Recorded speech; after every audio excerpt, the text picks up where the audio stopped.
Keto Granny. I want to come on and go over some of the foods that I ate this week. I had a really good week as far as my first week of the Keto Kut. This first week for the Keto Kut, I didn't do a lot of intermittent fasting or anything like that. I basically just got back in touch with my body. I let my body rest. I stopped a lot of the intermittent fasting as far as being so strict.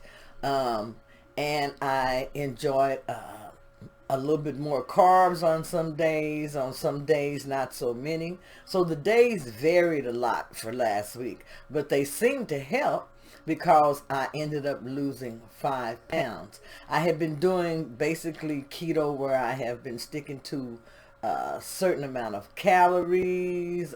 Also, I had been trying to maintain a certain amount of carbs and everything.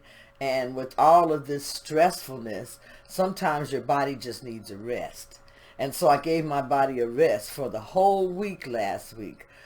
Even with the exercise, I did just basically walking. I didn't add in a lot of extra exercise. When I say extra, I'm talking about doing a lot of aerobics and different things like that. There were some different exercises that I am trying now, and I'm hoping that I get some really good results from adding in just a couple of days of exercise right now. Now, if you're adding in exercise, you don't have to do strenuous exercise in order to see results on the ketogenic diet. Actually, you really don't have to exercise at all if that's what you choose to do. I choose to exercise.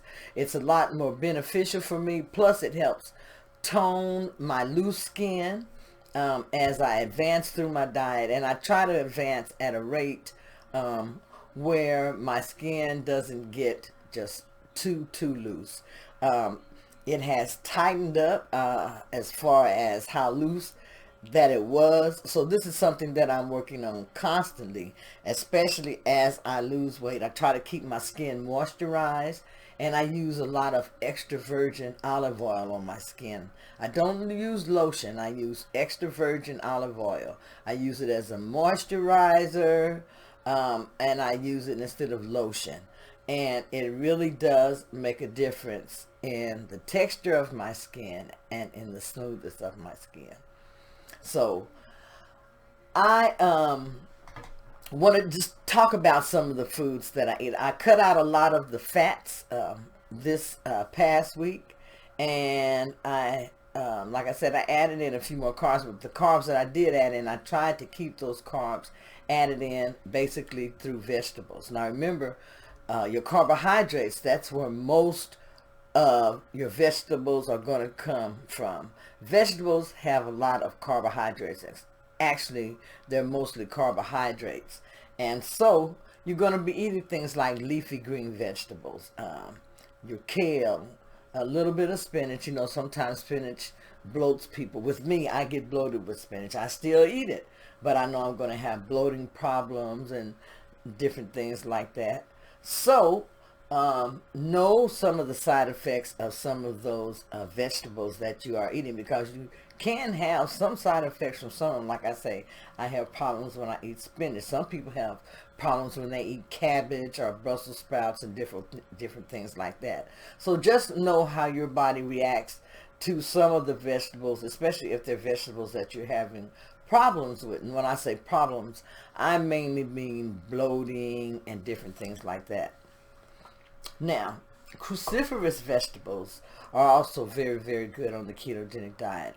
Um, Someone sent me an article. My sister sent me an article the other day of, it was an article that someone had sent to her about the keto diet, telling them that the keto diet damages your liver, that it's not a good diet to do or anything like that. So I read this article, and immediately I called her and said, hey, I'm able to debunk this article right away, because I believe I still have it on my phone, but the article said that, let me see, let me go ahead and just bring this article up, because then it's a lot easier for me to talk about. But the article said that, give me 1 minute. Okay, here it is. But a lot of people, they get the ketogenic diet mixed up. Um, I don't know a lot about the carnivore diet, but I felt like that could have been what they were referring to. And then also I felt like they're referring to a diet kind of like the Atkins diet, where they're eating a lot more protein and a lot more meats. Popular diets that may cause lasting damage to your liver, according to science. And once you start reading this article, they say that whether you follow a low carb way of life or if you stick to a vegan diet, it says there are going to be some things that affect your body, your energy level, and your weight.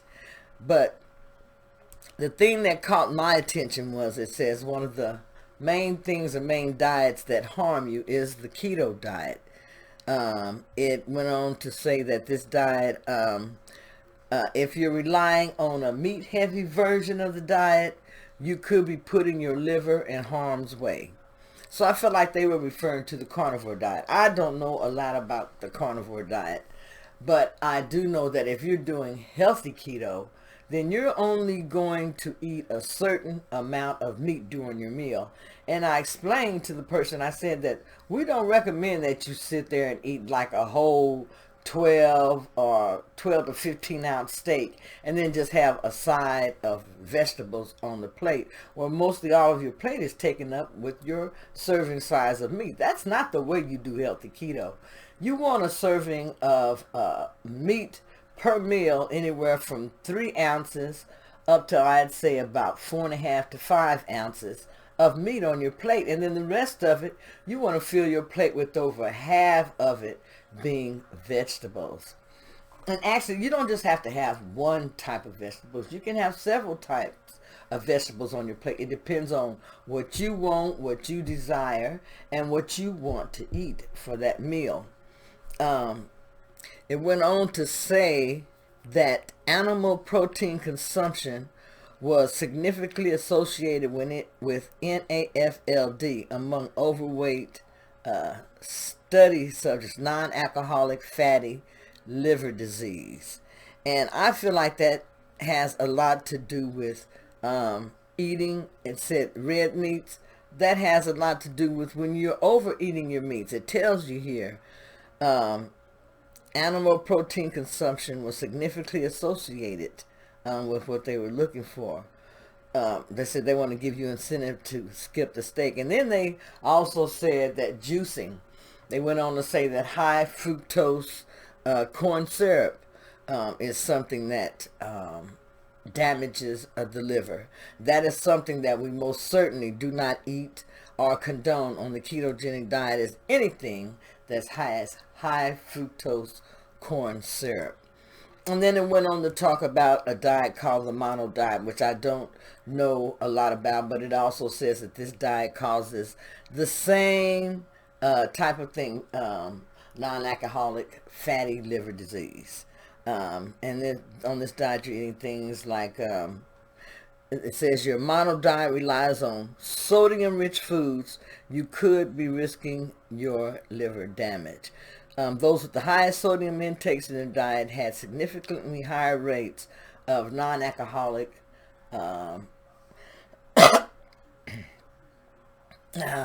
fatty liver disease than those who consumed less sodium. So I'm taking it that on that mono diet, you're consuming lots of sodium. Now, I have to watch the sodium that I consume, but it's possible to do keto and to, what I want to say, to limit your sodium intake.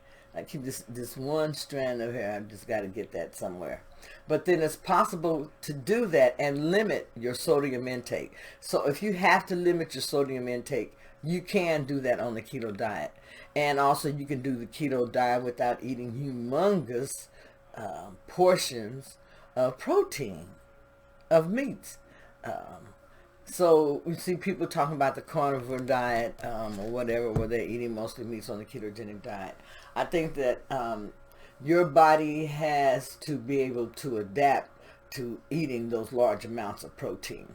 So that's something you should talk to your doctor about at first, before you start any diet, you want to make sure that you're healthy enough to eat a certain way, and that it's not going to harm you or interfere with any of your medications, because sometimes some foods that you can eat can interfere with some of your medications. Now, I'm going to show you some of the foods that I had and some of the meals that I had. I had some really, really good meals, and if you have been following my videos this week, then you do know that I made my own bread. I ate my last piece this evening, what I made with a burger that I had, and I didn't even eat all the burger, but that's what I had for my meal this evening. And tomorrow I'm going to add in more salad, more greens tomorrow, because I didn't have a whole lot of vegetables today. I think the most vegetables that I had was my cauliflower rice for my first meal today. So I'm going to add in a lot more of vegetables tomorrow. And I'm going to start off with them for breakfast. But let me go ahead and show you some of the foods that I had to eat last week. And so these are some of the meals that I had this week. I had some Angus beef burgers, 80-20%. And these burgers were really, really good. They had some good quality meat, and they were organic, and I used them for burgers this week. So I had said that I wasn't going to be using a lot of bread, so I started using lettuce leaves, and these came in very, very handy. This morning I had some coffee, and I put a little bit of MCT oil in this. This was the only coffee that I had that I put some MCT oil in, but I thought I'd go ahead and give myself a little kick with my ketones. And so that's what I mainly use my MCT oil for, is to give me a kick with my ketones, because you know your MCT oil goes straight to your kidneys. I also had a lot of wraps last week. I went and bought a Subway kit, and so I used those meats to have some simple sandwiches. And again, I used the lettuce leaves. Here's another burger that I had, and you see I tried to put quite a bit of vegetables on this. Tomatoes, onions, and added in some Munster cheese, and then my trimmings. And I go heavy sometimes, you guys, on the trimmings, but that's Primal Kitchen, from Primal Kitchens. That's their ketchup, organic, so it's low calorie. And then also mustard has no calories or carbs. And then the mayo was, I'm heavy-handed with that mayo. I've got to be a little bit lighter with that. Here is another, that was a wrap. And on this one, I had some beets. This was a very good meal that I had. And this was some cauliflower rice that I did from a mini meal prep, and also ribeye steak. And on this one, I put a few sliced strawberries. Now, my strawberries this week, I preserved those in the refrigerator. This was a sandwich that I made. I had a taste for a sandwich, and I had some keto bread that I did not want to waste, so I made me a hot link and then just added me a few condiments on it, and that was all I had for that meal. This was another quick burger. This was a breakfast sandwich or a lunch sandwich that I had. It was very good, and that's what it consisted of. It had some bacon, and then I had slice of Jimmy Dean sausage on there, and then I had a fried egg. And I tell you, this was so good. And then the bread that I have there is the keto bread that I made too, so I would know what I have in my bread. And I tell you all, it tasted so good. I put a little bit of sweetener in it, so it was more like a keto sweet roll. But I use these keto rolls for my bread for this week, and it was so good. This was from a mini meal prep that I did, and this was the rest of my some cauliflower rice, and then a couple of ribs. And then I had a taste for some bread with some butter and some syrup. So this is what you see here, but it's all keto. Put a little bit of keto maple syrup on it. And I tell you all, it was so good just to have that taste in my mouth, because I had a craving for it. And I have a craving for some keto jam. I'm going to be making that later on, and I'll let you see. And here is another one of my burgers. So you can make some really good meals and have them while you're doing the keto diet. So as you can see, you can have some really good, delicious meals on the ketogenic diet. I enjoyed every last one of my meals that I ate. And I enjoyed cooking my meals and doing my mini meal preps. Sometimes I look forward to just, coming up with a dish that I'm going to have for the next couple of days, or mixing and matching it with some of the things that I've already prepared. But those are some of the meals that I had. And you too can fix meals to your liking. You can fix meals to the type of vegetables that you like to eat, to the type of meats that you like to eat. This is all left up to you. So you can do the ketogenic diet. You can eat foods that you love and enjoy, and you can lose weight and get healthy. So if you haven't subscribed to my channel, hit that subscribe button now if you enjoy videos like this. And if you know anyone who could benefit from this type of video, please share it with them. This is Keto Granny. I'd like to thank you for watching my channel. Thank you for your support, and thank you for your encouragement. It really helps me to keep going. So join me on my weight loss journey. Watch me as I get healthy, and if you want, you can get healthy with me. This is Keto Granny saying until tomorrow, have a good evening. Bye-bye.